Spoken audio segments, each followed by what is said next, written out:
Hey everyone, welcome to my Cost Plus Drugs review. This online pharmacy is changing the way we buy meds, and I'm excited to share my experience. All the details are linked below. So, what makes Cost Plus Drugs worth your time? Created by Mark Cuban, it aims to combat sky-high drug prices. By cutting out the middleman, they offer wholesale prices plus a small, transparent markup.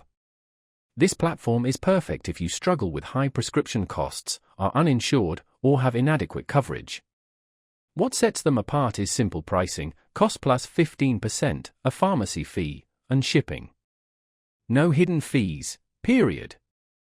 Drugs like atorvastatin are a fraction of the usual cost. They offer hundreds of common generics and plan to add more. The website is super easy to use. Search for your medication, upload your prescription, and check out. Your prescription is verified, and meds shipped to your door in 2 to 5 days. They don't accept insurance, but their prices are often lower than Copris. This is great for those paying out of pocket or needing meds not covered by insurance.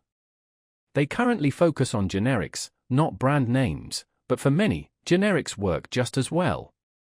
Cost Plus Drugs is a game changer for affordable, transparent access to vital medications. It's simple, affordable, and trustworthy. If you're tired of overpaying, check out the links below. Explore Cost Plus Drugs today and take control of your medication costs.